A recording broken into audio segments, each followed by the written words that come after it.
Welcome back to Go For Side Effects. I'm your host, Kevin Simon. So tonight, I didn't want to bring a guest on. And the reason I didn't want to bring a guest on is because I've had a few requests to talk about what illnesses, as the VA calls them, presumptive illnesses. So I want to kind of talk a little bit about the illnesses, kind of give an explanation to some of them. Some of them I can't give an explanation to because I don't have them. But, kind of like, and I don't understand why they call them presumptive illnesses through the VA. But, because the medical definition is expected to develop in a particular direction under normal conditions. Well, there weren't normal conditions out there. I guess it was normal conditions for us at that time, but now I look back, none of it was normal. Nothing was normal about it. I'm going to just dive right into what illnesses that they perceive that when a veteran goes down. So there's two ways they go about doing this. You can go to an outside doctor as far as getting all these illnesses checked, and then you can turn them into the VA. They're still going to make you take an exam. And the exam doesn't cost a dime. And it has nothing to do with compensation. And, you don't have to be enrolled. You can have your own insurance, and it doesn't cost your insurance anything. As time goes, if you start developing these, there's something called an additional registry exam. So you can always go back and get additional stuff. The one thing I totally disagree with is that the family members are not eligible for the exam. I totally disagree with that. And I really think they should change that 100%. I don't know if I would let my daughter go down and do it or my boys or anything like that. But there's some kids out there that I do think that the VA definitely should be examining them, trying to figure out, hey, what exactly, we've already proven. In 1995, they said that kids can end up getting, from their parents who fought over there, and women are having miscarriages. So, there's a lot that needs to be examined as far as I'm concerned. You won't hear them say that, but I'll tell you. The related illnesses, this is what they're related to. If you end up going in for an exam, this is what they do. They're going to draw blood. Then they're going to end up taking x-rays. They're going to end up taking, you're going to answer questions. They're going to ask you exactly where did you serve? What part? What years were you there? And, you got to be honest because they know, all Desert Storm veterans, the VA has your medical records. It isn't out of Missouri or anything like that. They have all your records. But if you request them, it's going to take a year and a half. They tell you 3 months to 9 months, bull. It's anybody that served in Iraq, Kuwait, Saudi Arabia, the neutral zones between Iraq, Saudi Arabia, Bahrain, Qatar, and the United Arab Emirates, Oman, the Gulf of Aden, and the Gulf of Oman, the waters of the Persian Gulf, Arabian Sea, and the Red Sea, and the airspace. That kind of, I wouldn't have thought about it, but yeah, the airspace, everything above, all this stuff rised. It should have extended a little bit further out because of the way the wind blows, and I just don't know why they didn't. Even if you were stationed in Afghanistan, you probably got some of the airborne objects over there. So it just depends which way the wind blew. If you go over, and the main things they look for, which I've done, when I did the first thing they said is, are you fatigued? So chronic fatigue syndrome. And, of course I was. They couldn't figure out why. They always told me I didn't have it. And I'll get to why I have it in a little bit. And then fibromyalgia. I don't have fibromyalgia. I have neuropathy, but not fibromyalgia. Then gastrointestinal disorders. Yes, most of us who were out there do. There's a lot with that because to me, I think that's the biggest one that most of us are definitely tied to right there. Neurological is probably the second, and that falls into fibromyalgia, but the gastro part of it, definitely.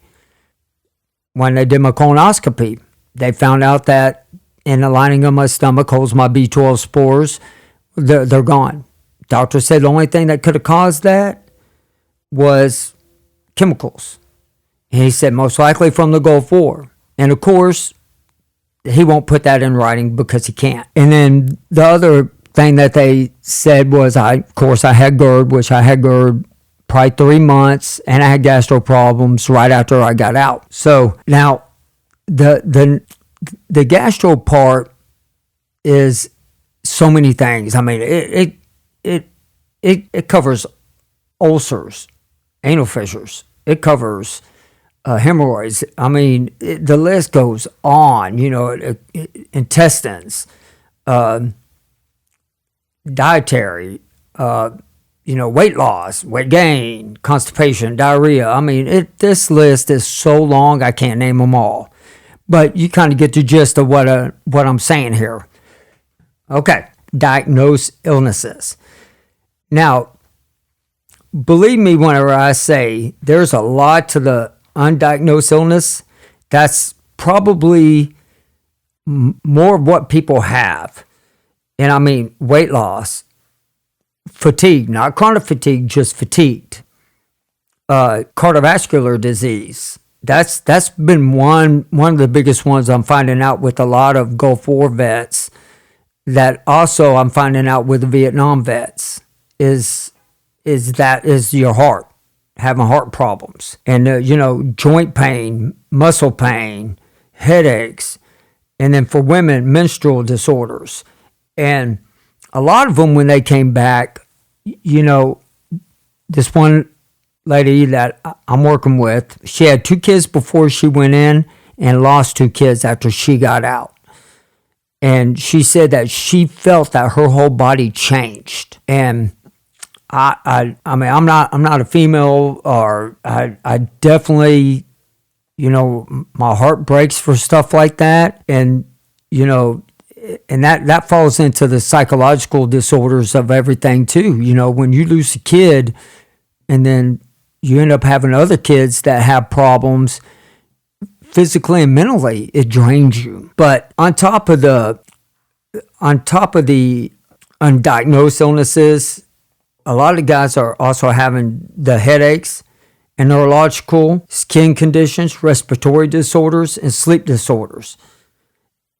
The sleep disorders, a lot of veterans I know have that. I know there's a lot of people that was never in the military that has that. But let me tell you the 2 differences. Okay? Differences is when you're diagnosed with gastro problems from the Gulf War and something happens and your esophagus is small, or something's obstructing it from the chemicals out there, that's a lot of the guys' problems out there. Is, their throats, they shut down, or they swell up and they can't get oxygen to them. I know about 6 guys that are going through that right now. They have the CPAP. Some of them have this placement that they put in their mouth to keep their mouth open, so that way it opens up the airwaves more. And so, the respiratory disorders, that's where that falls under. Well, you can't sleep when you're hacking and coughing all night long. And that's what a lot of the veterans are going through. And the neurological, I brought that up, which that's what I have. I have what's called sensory polyneuropathy. And where that is the nerve endings in my feet are damaged through chemicals. And that's due to my B12, which my B12 is linked to my gastro. See, that's when guys out there that file a claim, that's what a lot of them have to file the claims under. My digestive system, that's my primary. And then what you do is you have to file secondaries. And that's where my neuropathy is covered under my secondary. of my gastro, which is also secondary to B12, which is also secondary to the pain and the weakness I get in my hands. So it's really weird how the VA makes us file these claims. I think it's too difficult, and and also your medications. So if you've never had a psychological problem before, and they, like with what I'm on, I'll tell y'all what I'm on. I have no problem telling anybody what I'm on. I'm on Lyrica, but before that, I was on 2,700 milligrams of gabapentin, which didn't help. So after 2,700 milligrams of gabapentin, they said, well, what we're going to do, we're going to put you on Cymbalta. And my first thing was, look, I'm a happy-go-lucky guy. I don't need to be on Cymbalta. They said the two intermix, but they're both, well, one's a seizure mood stabilizer and one's a mood stabilizer. So if you kind of mix that and, with the chemical that your body naturally, has in it, it can mess things up, and that can be a secondary. And luckily, it hasn't, messed with me at all. And I can't say that because last week I went ahead and I called the doctor last Thursday, as a matter of fact, and I told him, I said, look, I'm having a problem with my head shaking a lot. And I think it's because they put me on the Lyrica and they just upped the dose of it. I mean, it's working, but now my head shakes. So they kind of need to balance that stuff out. And so if you're having them kind of problems, vets, y'all make sure you talk to your doctors and make sure you tell them every medicine you're on, because one medicine can interact with another and it can be bad. So, just a heads up for that stuff. And there's some vets out there that are listening to this that were out on the Gulf War going, well, I haven't had any of these problems. How are these guys all having these problems and I don't have any of it? Well, thank God you don't. And pray to God that you never do. But over time, this right here leads the way. So if it does happen to you, then some it happened 3 months. Some it happened 2 years. Some it happened 10 years, 15, 20, 30, so on. And it may not happen to you like the Vietnam veterans. Some of them guys didn't get it until they were 70, till some were 60, some were 50. So over time, everybody who's getting their stuff recorded for all these illnesses, it helps you too, because then that way if something happens later on, then I know my family's taken care of. To me, this is not about the money. This is about them making it right financially. And there's researchers that are trying to figure out, okay, how can we stop this? They've been researching for 30 years. And some they've been able to help, some they haven't. But I think the problem that I have is the VA is, like for my neuropathy, let's just take that for instance. My neuropathy, I went to my doctor and said, look, I'm learning now, if you inject the B12 straight into my feet, it can give me up to 6 months to a year. It's not going to cure it, but it will make it pain-free, no numbness, no nothing, and it will go straight to it. Doctor says we can't do it. I can go to outside doctor, but under Obamacare, I lost my insurance. It would cost me $3,000 just to go see a specialist that's in Florida because no doctors around here do it. That's kind of stuff that the veterans are dealing with right now for the illnesses. And the studies that they have out there are phenomenal, and a lot of vets need to go do them. There's a list under the Gulf War Illness Facebook page, not under my Facebook page, but under Gulf War Illness. There's a lady in there, she posts in Kentucky and Arkansas, Florida, Texas, Alabama, everywhere, Louisiana, everywhere where they need studies. And so if you go to them pages, in which I want to talk to them about trying to link up my page into theirs so y'all can go and look at them. And that will kind of clarify a little bit more for the veterans out there that want to go and get the research done. I didn't mean to get off topic on the illnesses, but I thought that was very important to talk about. the dates that they're talking about for all these presumptive, August of 1990 up to 1993. Well, I think they need to extend it. I think it should be all the way. August 1990 would be a great one.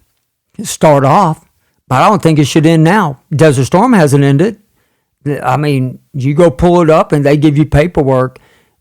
2 wars, Vietnam, Korean War, and Desert Storm are only 2 wars that have not finished. It does not have an end date.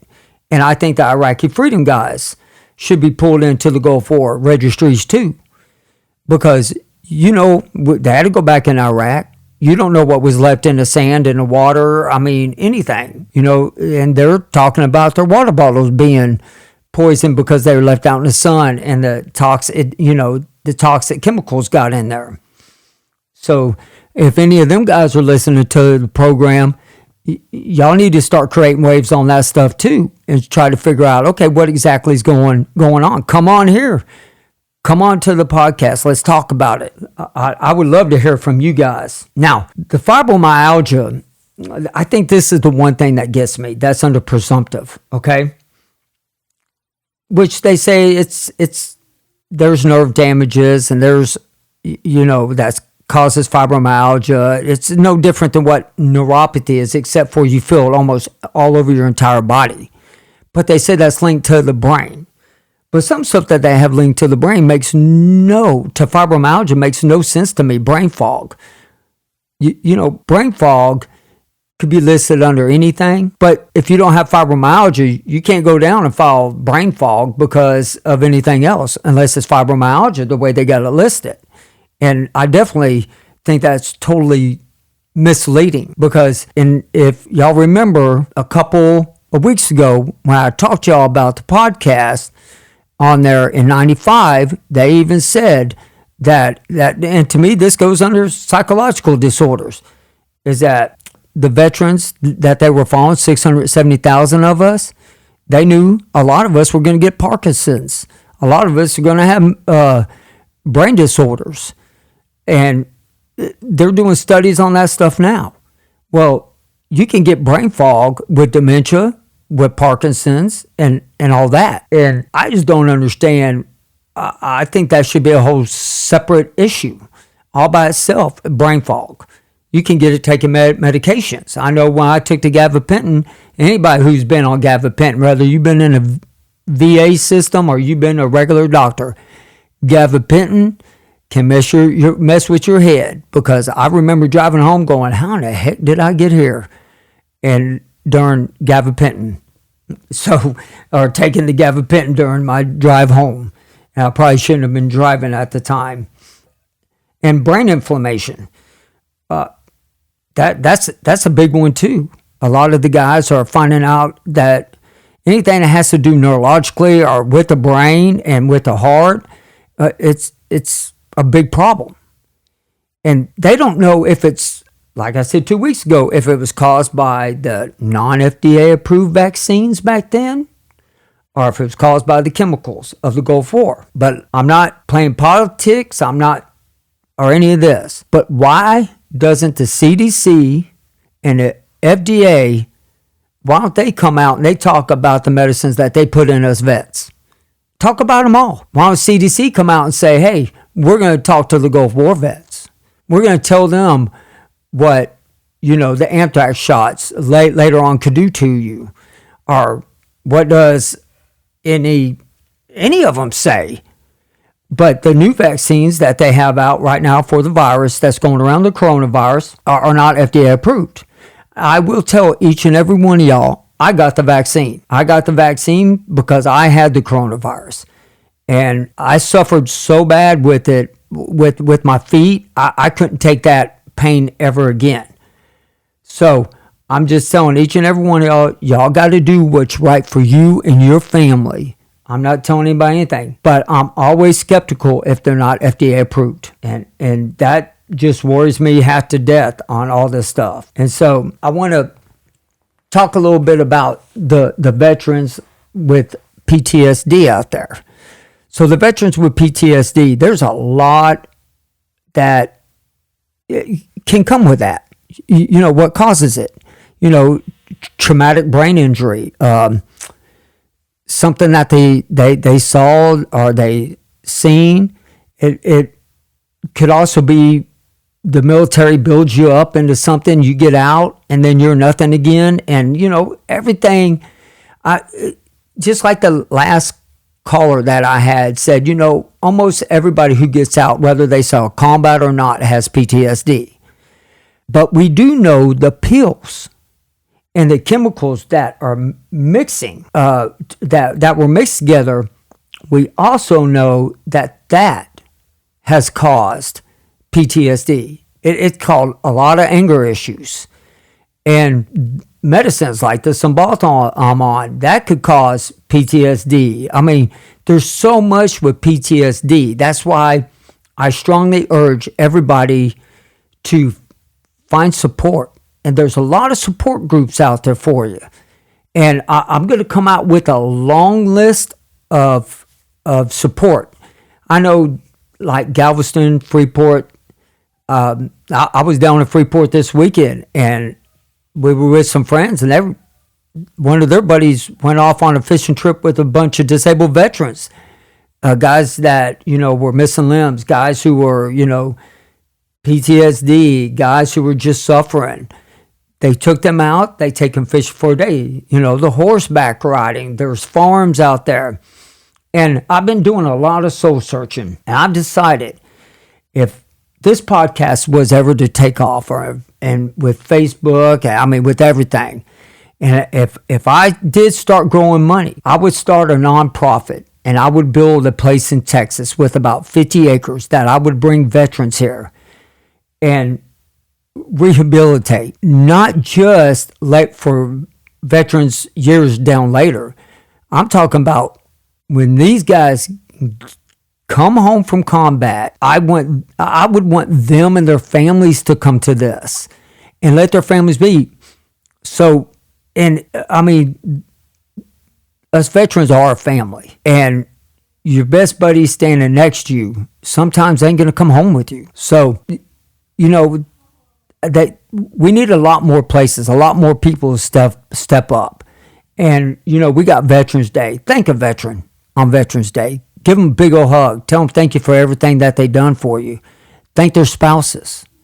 Thank their mom and dads. And I really thank everybody listening to this podcast. I hope this was informative and answers some of y'all's questions out there. And next week I will have a guest on that was out there. His name is Rusty. He was out there during Desert Storm. He'll be on next week. But I really appreciate y'all listening to the podcast. And if y'all know anybody that is a Desert Storm veteran, or even an Iraqi freedom veteran, or any veteran that was in from 1990 till now, I'd even like to start talking to some, Vietnam veteran guys to kind of give us a heads up what we could expect later on. Send them to my website, or my email address, my email address, kevinsimon@gulfwarsideeffects.com. Send them to the Facebook page, Gulf War Side Effects. They can send me messages there. So if anybody out there knows a vet, and if anybody knows a vet that they need somebody to talk to, or they don't know where to go to file a claim, or they don't know how to do it, I'll help them. I'll send them in the right spot to where they need to go and who they need to talk to. All they need to do is just talk, and we'll all listen. But I really appreciate each and every one of y'all every week listening to this. I know sometimes I go on a rant, and that's just the way I am. That's the way I'm always going to be.